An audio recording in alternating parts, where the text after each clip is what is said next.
잡고 이 땅을 살아가는 동안에 계속 사는 건데, 이미 승리했다는 안도와 아직 끝나지 않았다는 긴장감, 안도와 긴장감을 같이 잡고 우리가 해나가는 것이 이 땅에서의 신앙생활이다 라고 말씀드릴 수 있습니다. 이미 승리했다고 말할 수 있는 부분은 예수님 때문이죠. 예수께서 우리 때문에 십자가에서 참 누구보다도 비참하게 죽으셨는데 사망 권세를 이기시고 죽은 자 가운데서 부활하셨잖아요. 그게 이제 예수님의 승리인데, 예수 믿는 자들은 믿는 사람들의 승리예요, 같이. 그래서 누구든지 그리스도 안에 있는 사람들도 예수님이 승리하셨기 때문에 승리한 그런 입장이 되는 거죠. 그건 사실이고 그거는 분명한 현실입니다.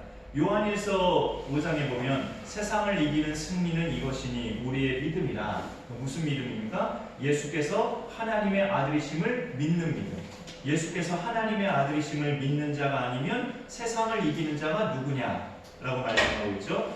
예수님이 하나님의 아들 그리스도이심을 믿는 자, 나를 죄에서 구원하실 구주가 되심을 믿는 사람마다 이미 세상을 이긴 자라는 차원에서 안도하면서 살아가는 것이 우리 신앙생활이에요. 예수님 덕분에 우리는 구원과 영생, 천국행, 그리고 이 땅에 살면서도 늘 승리한다는 그 사실, 그것 때문에 우리는 안도하면서 믿음 생활을 할 수 있어요. 그러나 마귀가 아직은 존재해요. 또 마귀가 예수님의 십자가 사건으로 패배는 했지만 아직은 존재하기 때문에 긴장감도 같이 있어요. 승리했다는 안도와 아직 끝나지 않았다는 긴장감, 안도와 긴장감을 같이 안고 살아가는 것이 이 땅에서의 신앙생활입니다. 그래서 늘 오늘도 내일도 우리는 안도와 긴장감을 같이 안고 하나님 앞에서 또 마귀를 상대로 신앙생활을 치열하게 해나가고 있는 거예요. 오늘 말씀의 제목이 믿음의 선한 싸움, 믿음의 선한 싸움이라는 제목인데, 그래서 제가 아까 우리가 합심하여 기도하자고 말씀드리기 전에도 우리가 그런 표현을 좀 해봤었는데, 눈에 보이지 않는 그 뒤에 마귀를 볼 수 있어야지, 눈에 보이는 사람을 상대로 우리가 싸우면 그거는 안타까움만 일어나는 것 뿐이죠. 그래서 그 사람을 자꾸 흔들리게 하는 마귀를 영안으로 우리가 볼 수 있어야 되겠죠. 에베소서 6장에 보면은 우리의 씨름은 혈과 육을 상대로 하는 것이 아니오라고 했어요. 우리 신앙생활의 싸움의 대상자들, 대적자들은 사람이 아니라는 뜻이죠. 그러면 누굴까요? 어두움의 세상 주관자들과 하늘에 있는 악한 영들을 상대합니다 라고 에베소서에서 분명하게 알려주십니다. 그래서 이 땅에 사는 동안에 우리에게 당부하는 것은 마귀의 관계를 능히 대적할 수 있는 하나님의 전신갑주를 입으라고 그렇게 당부하고 있죠. 오늘 말씀의 제목이 그렇게 우리가 하나님의 전신갑주를 입으면서 계속 주님 앞에 서는 날까지 믿음의 선한 싸움을 해나갈 것을 우리에게 말씀하는 그런 제목인데요. 예수님이 승리하셔서 마귀는 이미 패배했지만 아직은 멸망당하지 않았기 때문에 우리는 마귀를 상대로 계속 싸우는, 선한 싸움을 싸우는 믿음 생활을 해나가고 있습니다. 그러면 마귀가 뭘 이제 주로 뭐라고 할까, 즐겨 삼아 그 공격의 방법으로 삼고, 뭘 우리를 공격할 때 즐겨 쓰는 방법이 뭔지 우리가 좀 더 아는 게 좋겠죠. 좀 이렇게 포괄적으로 말씀드린다면 끊임없이 마귀가 공격하는 것 중에 하나는 믿는 사람들을 흔드는 겁니다. 믿는 사람들을 흔드는 것이 마귀가 주되게 공격하는 방법이에요. 오늘 디모데전서 6장 그 3절에 보면 누구든지 다른 교훈을 하며 다른 말, 곧 우리 주 예수 그리스도의 말씀과 경건에 관한 교훈을 따르지 아니하면, 그 사람은 이제 우리가 주의를 주고 또 바로잡고, 아니면은 그 완전히 빠져 있다면 격리시키거나 그렇게 해야 된다는 거죠. 이단에 완전히 빠져 있거나 한다면. 그런 점에 있어서 마귀는 우리 믿는 사람들을 흔드는데 어떻게 흔드느냐, 진리에서 자꾸 떠나도록 그렇게 흔든다는 거죠. 교회 안에 있는 성도들도 끊임없이 그래서 흔들 수 있고요. 막 이제 믿고자 교회 안에 들어오려고 하는 사람들도 많이 흔들 수 있는 것이 마귀의 전략이죠. 그래서 성도도 그렇고 이제 믿기 시작하려는, 교회 안으로 이제 들어오려고 결심하는 사람도 그렇고, 때로 예수 그리스도의 가르침과는 전혀 상관없이 엉뚱한 가르침에 깊이 빠져버려서 그렇게 이제 엉뚱한 길을 진리의 길로 아는 것처럼 그렇게 가는 것, 이게 이제 마귀가 믿음의 사람들을 많이 계속 흔드는 방법이죠. 마귀의 공격에 모두가 그렇게 흔들리진 않아요. 절대 모두가 그렇게 흔들리는 건 아닙니다. 여기 계신 분들은 그렇게 흔들리는 대상은 아니시죠. 하나님의 진리 가운데 바르게 서 있고 성경을 가지고 선과 악을 분별할 줄 아는 사람은 결국 흔들리지 않죠. 그냥 마냥 성경에 대해서 그냥 희한하게 정말 한 번도 이런 방식으로 성경 공부를 배워본 적이 없는데 이 방법은 너무나 신선하고 희한하다라고 하면서 그 신선하고 희한함 때문에 그냥 분별 없이 빠지는 사람이 빠지는 거지, 분별력이 있고 뭐가 선이고 악인지를 구분할 수 있는 사람은 안 빠지죠. 아무리 희한한 방법이고 신선한 방법으로 누가 접근을 해도 쉽게 그렇게 흔들리지 않습니다. 성경을 그래서 우리가 아는 것이 참 중요하고요. 꼭 이단이 아니어도, 내가 꼭 이단이 아니어도 잘못된 가르침에 빠져들면 그 드러나는 특성들이 있는데요. 이거는 이단이 아니어도 얼마든지 우리 가운데서도 일어날 수 있어요. 잘못된 가르침에 빠지면, 오늘 말씀 4절에 보시면 그는 교만하여 아무것도 알지 못하고 변론과 언쟁을 좋아하는 자니 이로써 투기와 분쟁과 비방과 악한 생각이 나며 라는 말씀이 있어요. 이단이 꼭 빠지지 않더라도, 이단이 안 빠져도 잘못된 가르침에 빠지면 드러나는 특성이 이런 것들이라는 거예요. 내가 이단에 속한 사람이 굳이 아니어도 성경의 바른 가르침, 예수님의 복음에 근거한 가르침을 우리가 제대로 알지 못하면 나는 어떤 사람이 되기 쉽냐면 자꾸 분쟁 일으키는 사람, 자꾸 말다툼하기를 좋아하는 사람, 비방하는 것을 즐기는 사람으로 되기 쉽다는 거죠. 꼭 이단에 빠지지 않더라도 이렇게 진리의 말씀 가운데 들어가 있지 않으면 이런 사람이 되기 쉽다고 오늘 4절이 알려주고 있어요. 그래서 우리가 예수님의 복음을 알 때 그 복음의 내용과 그 다음에 복음의 성격을 우리가 같이 아는 게 중요합니다.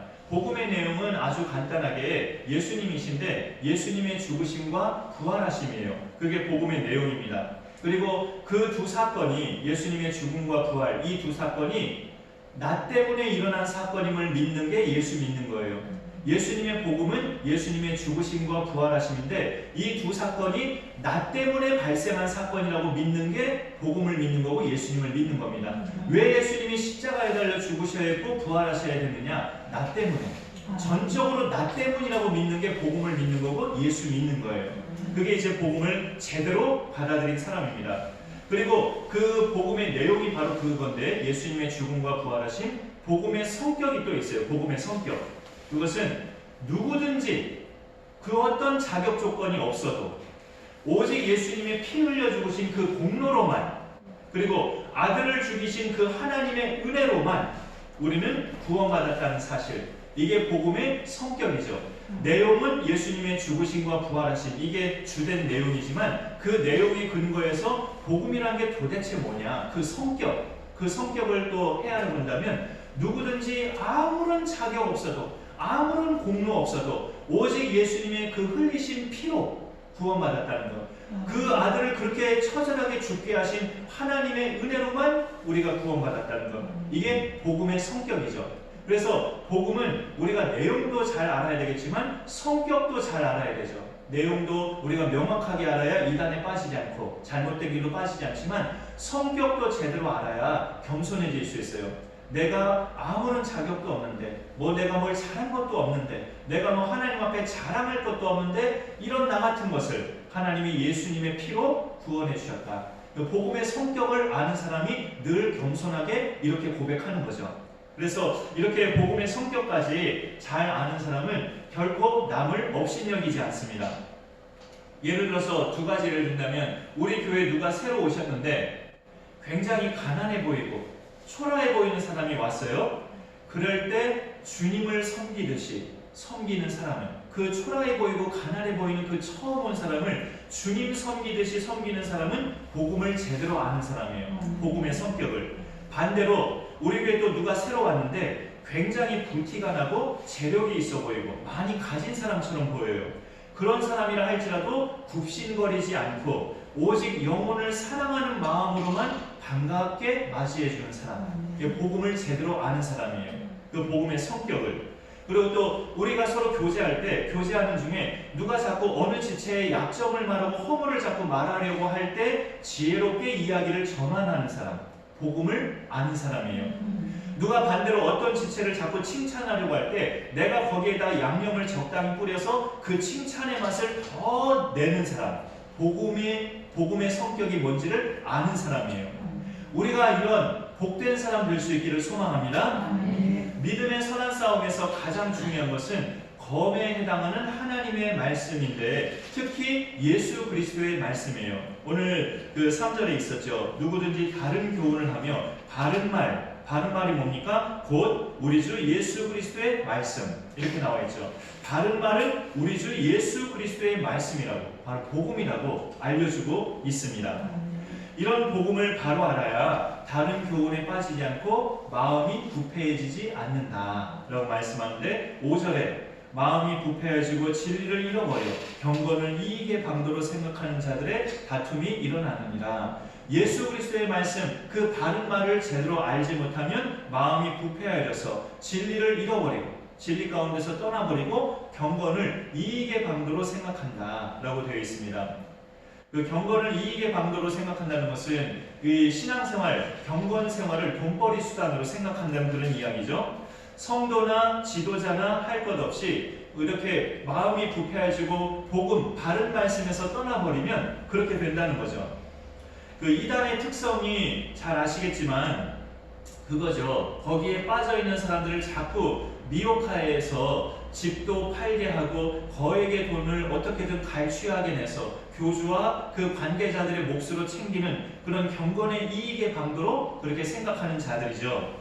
근데 이제 또 때로 안타까운 것은 성격은 많이 다르지만 이게 기성교회 안에도 얼마든지 있을 수 있다는 이야기죠. 얼마든지. 예를 들어서 어떤 목적 헌금을 명분으로 정해놓고 그 목적 헌금에 대해서 굉장히 성도들을 끊임없이 대놓고 압박하는 그런 것도 비슷한 성격이라고 볼 수 있어요. 그래서 우리가 그런 것을 할 때는 모두가 다 같이 은혜를 입은 상태가 확인되고 나서 목사도 은혜 받았고 장로님도 성도님들도 다 모두가 은혜에 젖어 있는 상태라면 상관없는데 그렇지도 않은 단계인데 아직 그렇지도 않은 상황에서 그거를 마치 이단의 교주처럼 그렇게 하는 것은 교회를 역효과로 일으키게 되는 거죠.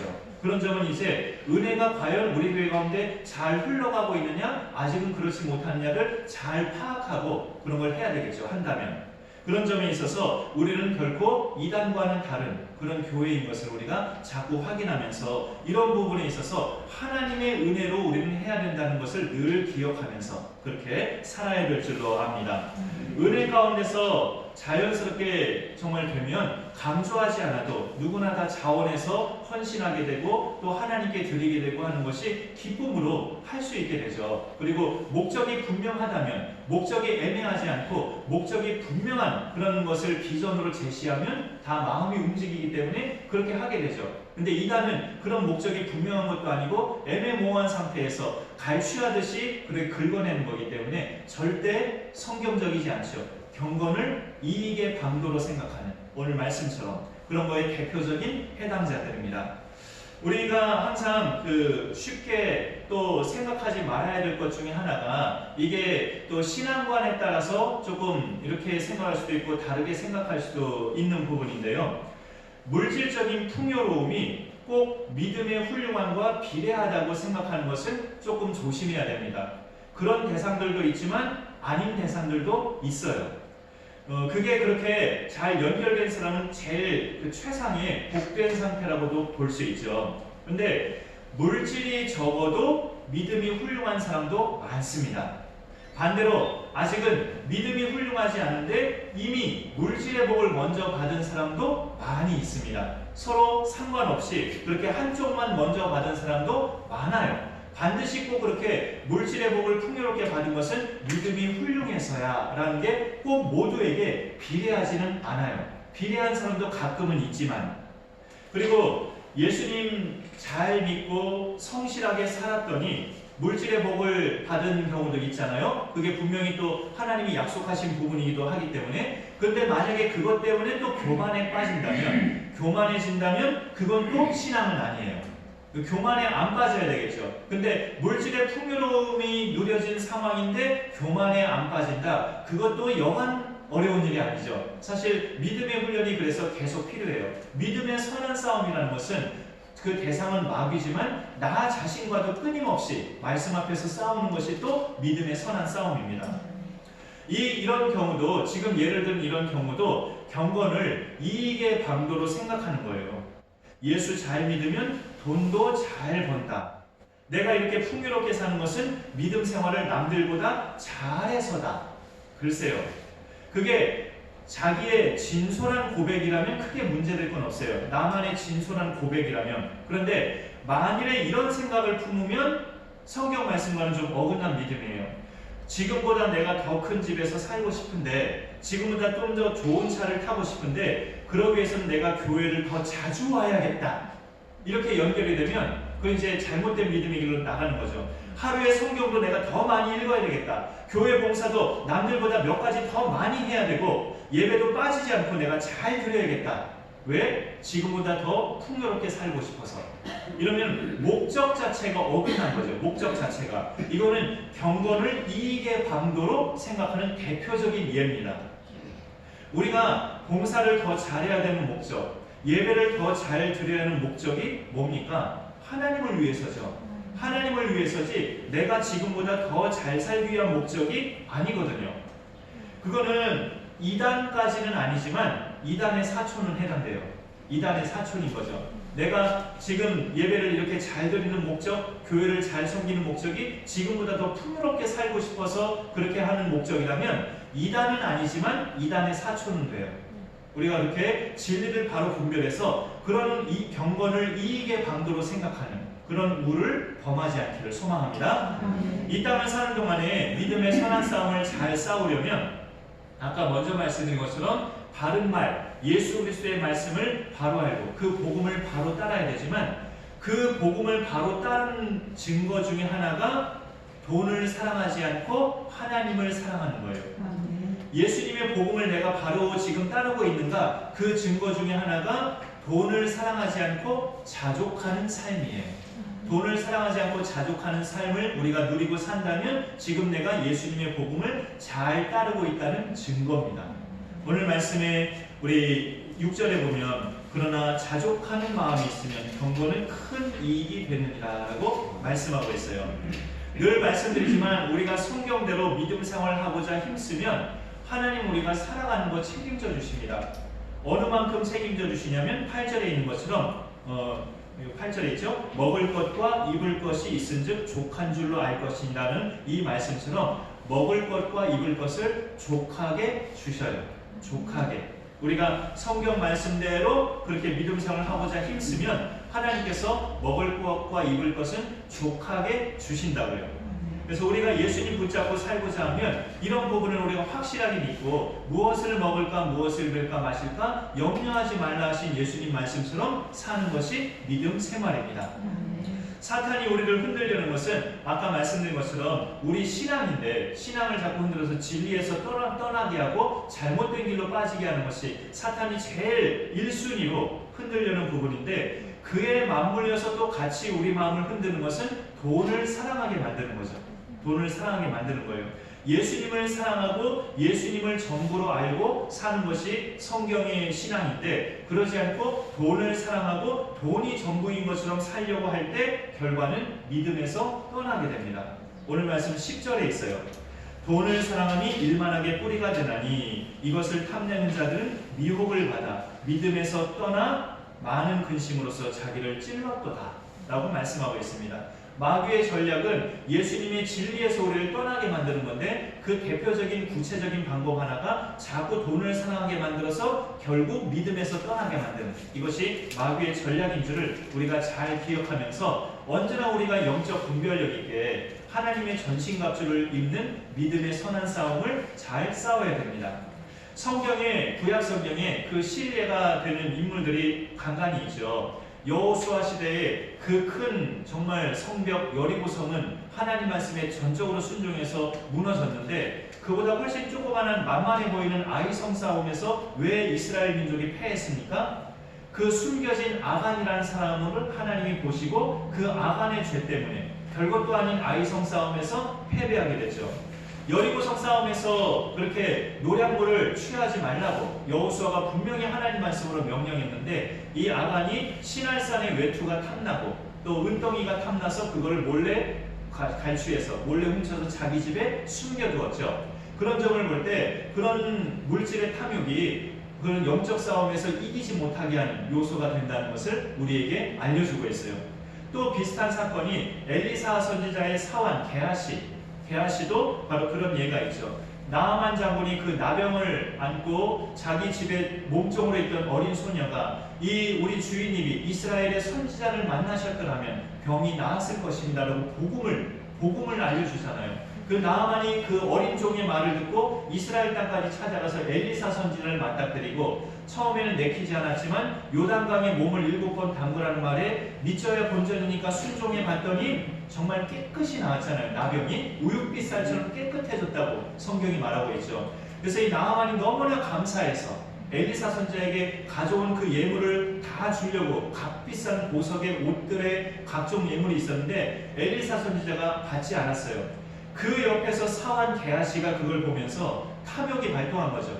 나아만 장군을 뒤따라가면서 장군님 지금 우리 선지자님의 생도 2명이 왔는데 그 생도 2사람을 위해서 외투와 또 은덩이가 필요하다고 우리 선지자께서 말씀하셨나이다고 거짓말을 해서 그렇게 나아만 장군에게 외투 2벌과 은덩이를 이렇게 또 받아채죠. 게하시가. 그 게하시에게 어떤 징벌이 내려집니까? 나아만 장군이 걸렸던 나병이 게하시의 온 몸에 그렇게 퍼지는 그런 징벌을 하나님께 받게 되잖아요. 탐욕은 하나님께서 그렇게 그냥 지나치지 않는 것을 우리가 사건마다 이렇게 보게 돼요. 근데 그 탐욕이 뭐하고 그렇게 연결되어 있길래 하나님이 그렇게 징벌을 내리시느냐? 진리에서 떠나는 것과 연결이 되어 있거든요. 탐욕이 별거 아닌 것 같은데 내가 뭐 욕심 부린다 그까짓 거 조금 욕심 부린다고 해서 내가 교회를 떠날 사람인가? 나 교회 안 떠나 뭐 이렇게 우리는 생각할 수 있지만 탐욕이 계속 멈춰지지 않으면 결국은 예수님에게서 떠나게 되고 하나님에게서 떠나게 된다고 성경은 말씀하거든요. 그런 점에 있어서 우리가 이 땅에 믿음의 선한 싸움을 계속 해나가는 그런 삶을 이 세상에서는 살고 있는데 끊임없이 물질적인 것과도 나 자신이 이겨나가는 게 그게 또 믿음의 선한 싸움이라고 우리에게 알려주고 있습니다. 아까 처음에 말씀드린 거 예수님이 사망 권세 이기고 부활하셨기 때문에 우리도 승리한 사람들이에요. 그런 점에서 신앙생활은 안도할 수 있어요. 그러나 아직 마귀가 존재하기 때문에 긴장감이 같이 있어요. 안도감과 긴장감을 같이 안고 살아가는 것이 이 땅에서의 믿음 생활입니다. 오늘도 내일도 계속 그렇게 우리가 확신을 가져야 되지만 긴장은 풀지 말아야 되는 그런 이 2가지를 나누면서 언제나 우리가 주님 앞에 서는 날까지 믿음 생활에서 승리하실 수 있기를 간절히 축원합니다. 네, 기도하겠습니다.